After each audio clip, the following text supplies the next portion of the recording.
Hey guys, today we're going to talk about questions with inversion. How to ask questions using inversion. When I say inversion, I mean reversing the order of our subject and our verb.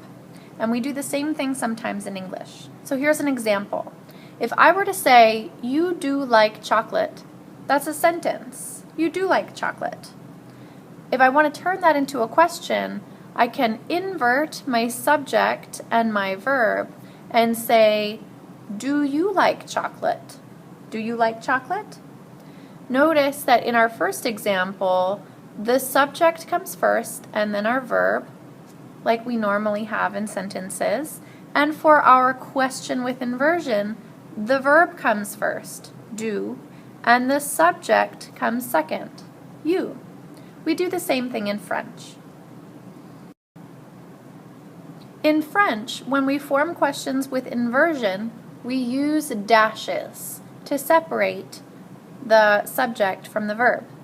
So here's an example of a sentence in French. Tu aimes le chocolat. You like chocolate. Notice that we have our subject first, tu, and our verb second, aime. Now we are going to invert these to create a question. Aimes-tu le chocolat? Do you like chocolate?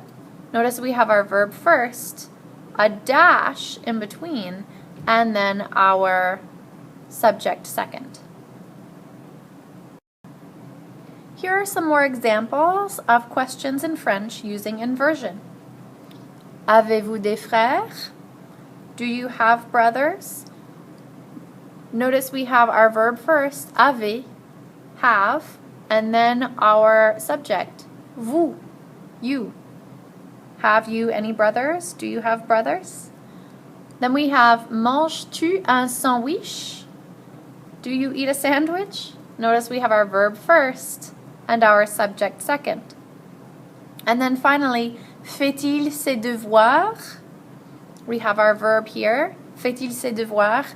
Does he do his homework? We have our verb, fait, do, and then we have our subject, il. So in all of these, our verb and our subject are separated by a dash. It's very important to note that when we have two vowels in a row, as usual in French, we have to do something special.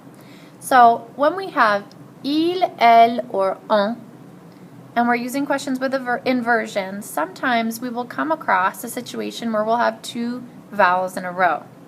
Here's a sentence that we can turn into a question where we will run into this situation.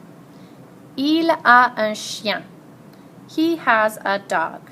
If we were to invert this, we would get a il un chien, and we would have two vowels in a row, the a and the I. And this is something the French do not like. We do not do this. A il un chien sounds weird. The French don't think it rolls off the tongue very well, and so we add something in between. The way to use inversion when making a question with a situation like this is to say, a-t-il un chien? A-t-il un chien? Does he have a dog?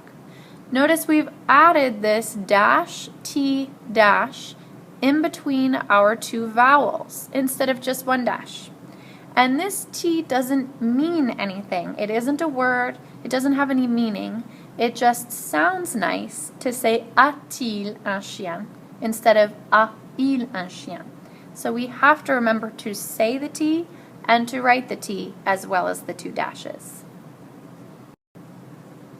Now this happens anytime that we see a vowel before il, elle, or on in questions with inversion. So, some other examples. Joue-t-elle au foot?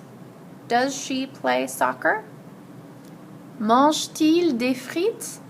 Does he eat French fries? Va-t-on au musée? Is one going to the museum?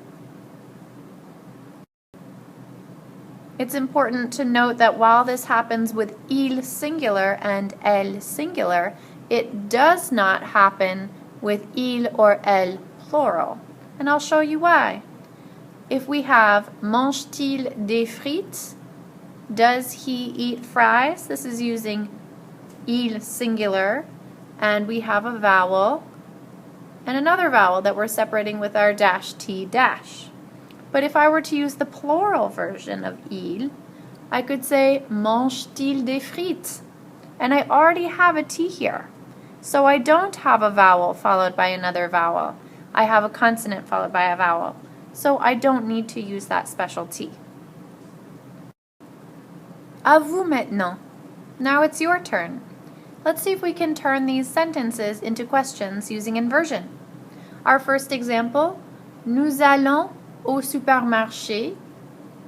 So, how are we going to turn that into a question? Nous allons au supermarché means we go to the supermarket. So we want to say, do we go to the supermarket? So we will put our verb first, allons, and then we will follow with our subject. Allons-nous au supermarché? What about the next example? Elle va au cinéma. She goes to the cinema. We want to ask, does she go to the cinema? Using inversion. So how will we start? We'll start with our verb because we invert. Va. And then if we put our subject afterwards, elle, we have two vowels in a row. One here and one here. So what do we put in between? Our dash, T, dash. And we get va-t-elle au cinéma? Does she go to the cinema? So hopefully this video has helped you to understand how to use inversion in order to form questions in French. As always, if you have any questions at all, please let me know.